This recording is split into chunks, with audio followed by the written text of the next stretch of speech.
Hey guys, it's Sutton with LA Capa Customs, and today we are going to be building the fully aftermarket cotton candy build. Let's get into it. Hey guys, so real quick, before we get started with this video, I just wanted to mention that here at LA Capa Customs, we have one of the widest selection of high Capa upgrade parts as well as custom builds. We have the lowest prices in the US and ship out next day on all orders. We are constantly getting new items and restocks in, and even have a builder section where you can custom select exactly what upgrade parts you would like, and we will build your high Capa and send it to you within a matter of weeks.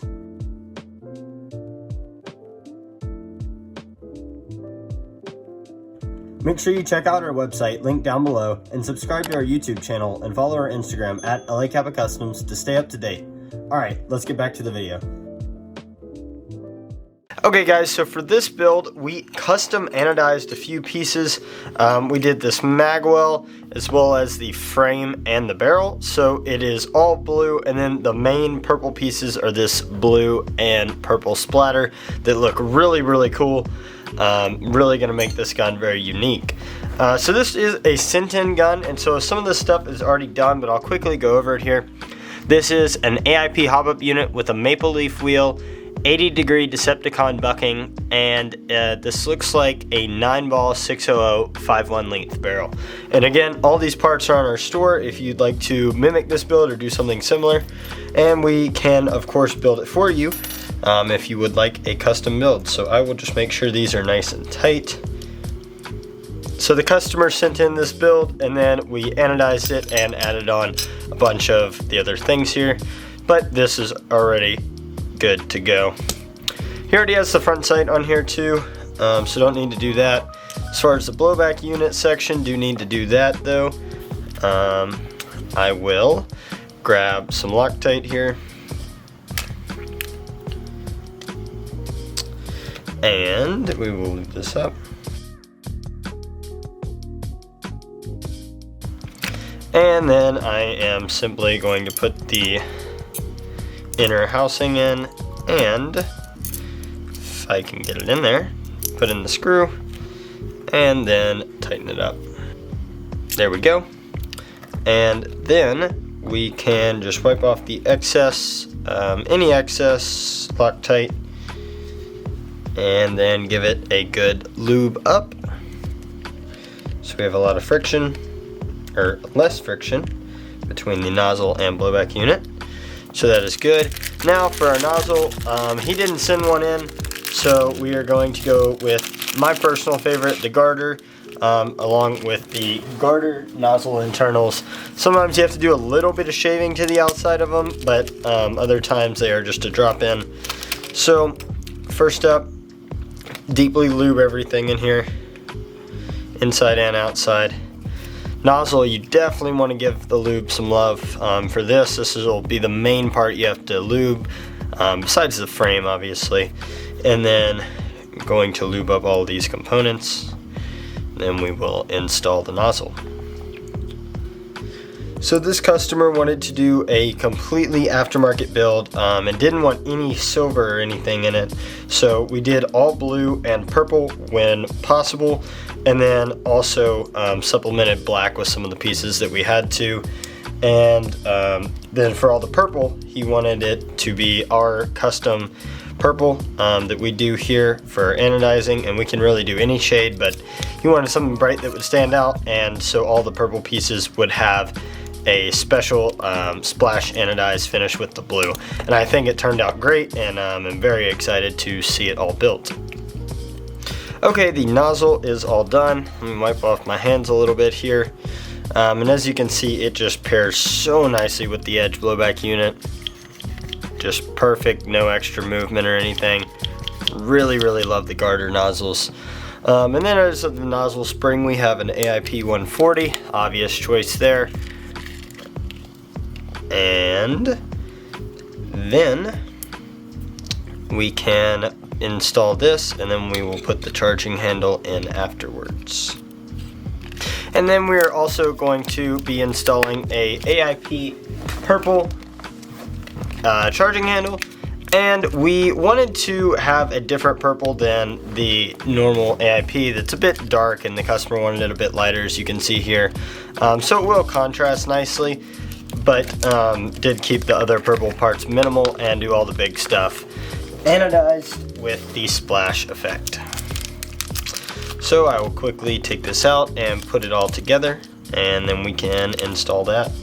And guys, we have decided not to put the little rubber bands on there. It's not necessary. The customer said he'd rather just have it a solid color, so we're just going to stick to that and then install the charging handle. And we will put it on the side that Edge likes to be on, which is this side. As you can see, it has that little curve cut out there for the charging handle. Just those little things that can kind of limit you. I know we are in the process of potentially manufacturing slides here pretty soon, and that's one of the things, as well as a lot of different stuff that we're going to change slide design wise, but just a little cut wise, that's something that we would do differently so that you can put your charging handle on either side and don't have to worry. And then we are going to also Loctite this screw in as well. Loctite is your best friend for the blowback unit and the sight screws, just so nothing gets out of place, because I know these things can fly if they are not properly Loctited in. Then I'll make sure it is centered, nice and tight. There we go. Yep, that all looks great. And so now we can put in our barrel. Look at how cool that looks. Yeah, that's awesome. And then as far as our guide rod setup, he went for a Capa Rainbow RM1 guide rod. Pretty loose spring in here. Again, he sent this in. 140 AIP short stroke kit from Capa and an AIP 4.3 plug. So we can quickly install this. So it gives a nice little rainbow effect, just a slight hint, but it's mostly purple. And yeah, man, that is the upper done. Pretty easy. And now we will move on to the lower, which has quite a few custom parts in it. Okay guys, we are back with the lower. Got a lot of cool stuff here. Custom anodized frame, same purple and blue, and a mag weld to match, and it looks really, really nice together. To start things out, we are going to assemble the frame. So I'll just put this grip to the side to give us a little more room. And for this, we did not actually anodize the internal frame casing, because with how tight the AM fitment issues are, just any little anodizing extra coat can really kind of mess things up. So I like to take this completely apart and lube it up, at least on the valve knocker and the sear.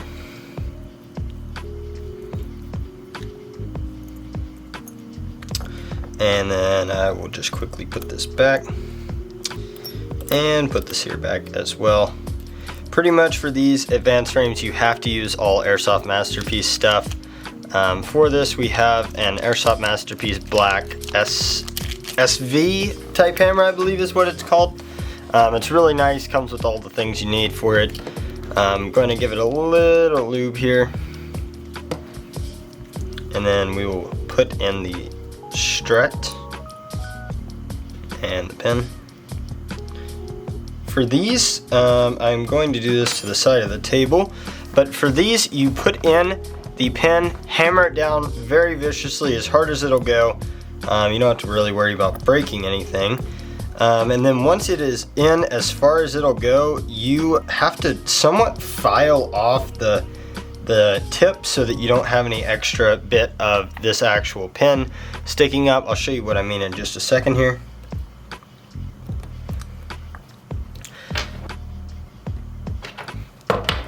So I hammered in the pin as far as it'll go, and it is just millimeters above the rest of the hammer. And to just take care of this, make sure you don't have any problems down the road. It is not going to actually affect anything, but I highly recommend filing off the top. And it may get rid of some of the paint on the actual hammer. We try to avoid this, just hammering off this file. But that's not actually going to hurt it, and may actually help it give it just a little bit more wiggle room here. But just filing off the top of that hammer is going to really be beneficial in the long run, so you don't run into any of those little fitment issues that it can cause. Okay, so it is all shaved. As you can see, there's a bit of wear, but again, you can't see this, and it'll actually just help make sure there's nothing wrong. So we really prefer it. You don't have to, of course, but always run the risk of running into issues later on with things not fitting quite right. So next, we are going to seal up this casing because we are done with it. And we'll just install this screw back.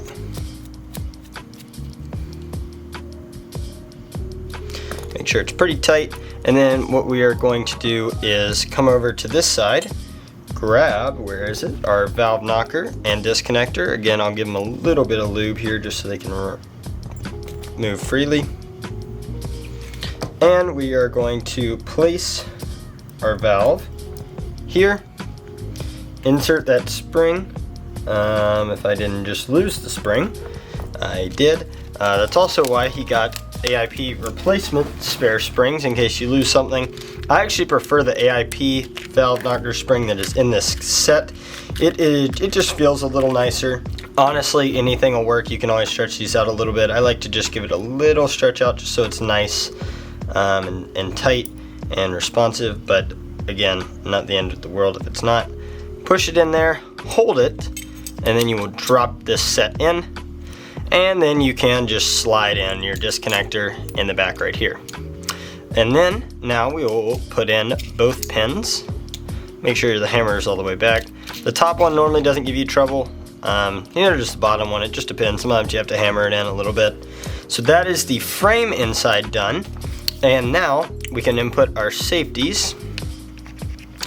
We may, with Airsoft Masterpiece safeties, sometimes you do have to do a bit of dremeling to the side of the safety. Let me show you right here in this little nub to get it to sit properly with the detent set. I would say 90% of the time you do. Just something slight, a little bit of dremeling so it has enough room to get a nice groove in there and to stay. A lot of people, what they will do, and what we somewhat recommend is, let's see, that's a bit tight in there, but it should be fine. So I'm going to put in the detent set, make sure it's nicely in there, and then I will put in the rear safety, grip safety first, then the ambi safety, and make sure it slides nicely in place, and then you can pull this back and slide it in. And as you can see, it is very loose. It'll come up with just about anything. So once we're done with the actual assembly, I will go back and Dremel that section out a bit, and then I wait until after we have Dremeled out the section to go back and actually add the other safety, just so it's not too much wear on the connecting pieces, because those can wear out over time just with the friction. Moving on to the grip section, I do think we will have a bit of a trigger issue, which is, and I will explain that in a second, but we'll go ahead and start with the other things first, like, if we can get this kit out, like the hammer internals. So for these, I like to, first of all, I like to lube up the grip just a bit, just when you first get it, so it's not so sticky out of the box that it comes in. I would do this with our frame and whatnot as well, really all the aluminum parts. However, the grip we already did off camera, and then our custom anodized pieces, we actually do a layer of polish and then grease them up and wipe it off, so it's already ready to go when you receive it and looking at its best. So I'll rub this off real quick. You just want it to be a little bit of a shine and less of that sticky kind of post-anodizing feeling. I'll go ahead and remove the mag catch. So let us know, guys, what you like to see, if you'd rather see these building videos or just overviews of guns or whatnot. Have a big 10K giveaway that is probably already live by the time you see this video, so be sure to enter that as well. We got a lot of exciting things coming up. We have some big announcements coming up soon, so make sure to stay tuned. And now we will move on with the hammer assembly. We'll put in that wheel. Definitely recommend the wheel. And then for Airsoft Masterpiece grips, we do 3 of each of these washers. If you haven't checked it out, go ahead and check out our speed video where we kind of go over all of the different speed upgrades and what exactly they do and our best and preferred setups for them. So again, we like 3 of each of these washers. I just alternate them, but it does not really matter. Also, there is this little screw-in part that this goes into, and that's to a bit kind of set the rear safety. However, I don't recommend it. It just can really just cause more problems than it helps. So I personally stay away from that and just don't install it. And then we will put in the light gold spring and the cow topper, and this will create a super nice and light pull. And of course the customer can always adjust it as needed. So that is installed. Now for the main problem that I think we will be presented with, the trigger. So first of all, let me install this trigger. We have an AIP trigger with an Airsoft Masterpiece trigger bar, and let me quickly install this. And this has been installed. Fits really nicely and solidly. However, as I expect, see, the AIP trigger is too big for the aluminum grip, and we knew this going in, but wanted to give them a purple trigger and did not anodize one. So the AIP was really our only option currently, since Airsoft Masterpiece is out. And because of this, we're gonna have to do some shaving. We're gonna do shaving to the top and bottom of the trigger and to the sides of the aluminum grip, so you can't actually see it. So we will do this off camera and then continue once the shaving is done, and we will show you what we've done.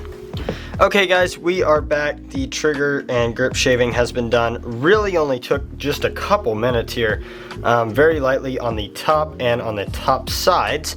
I'm not sure if you'll be able to actually see it, but on each side there was shaved, as well as the top. And now, as you can see, when you import it, it free falls very nicely as it's supposed to.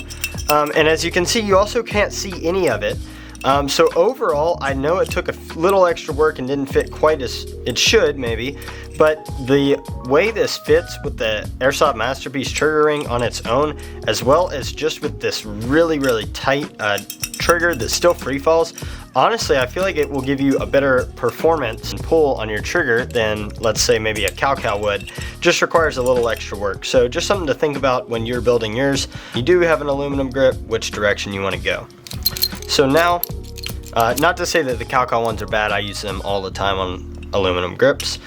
So now we will input the frame onto the grip and put in our sear spring, and then close it up, put our hammer down, and install the screws.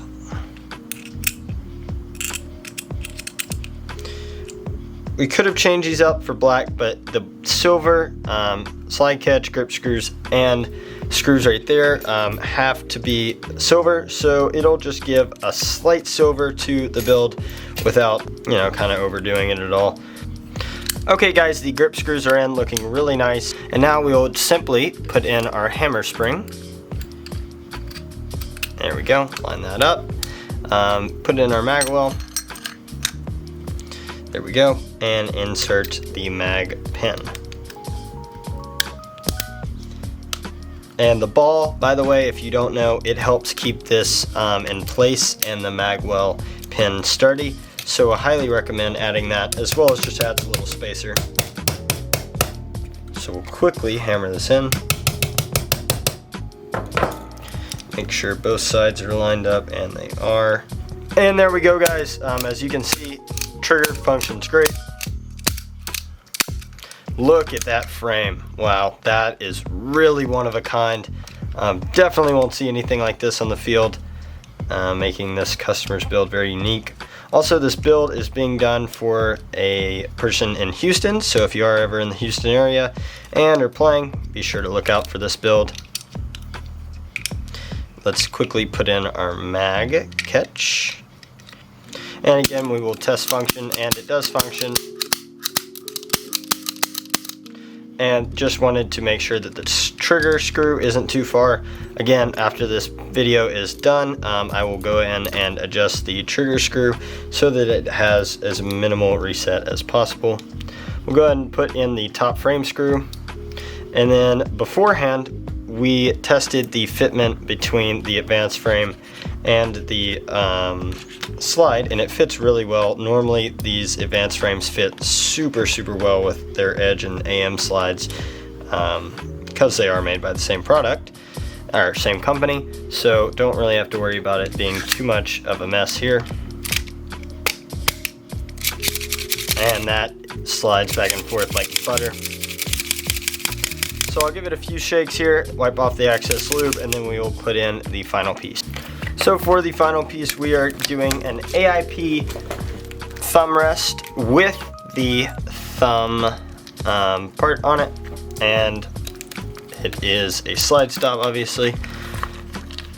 And to install this, it already comes pre-installed, so don't need to do anything there, and can simply pop it in, push it back, and push this part in. And also I'm gonna shave down that little nub so it's not quite as hard to pull on and off. But yeah guys, this is the build done. Couple things we're left to do. Gonna Dremel out this part so the detent set stays better in the ambi safety. And if you want a video on this, be sure to comment down below. Would be happy to do one for any of you guys buying AM safeties, as well as I'm just gonna polish things up here, give it some test shots, but as you can see, it is working great. We'll do a quick dry fire just to test all the function. So here we go. I'll hold the safety down just in case it accidentally pops up.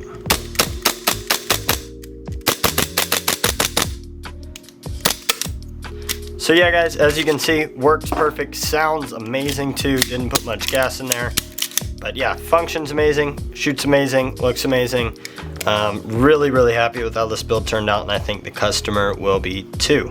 So guys, this will wrap up today's video of building the Cotton Candy fully aftermarket high Capa. Let us know if you have any questions by leaving a comment, and if you do like this video, please like and subscribe. It would really help us out, and be sure to follow our Instagram for more updates. And remember, all these parts are available on our store, as well as these custom anodizing services. So if you need anything high Capa related, we got you covered.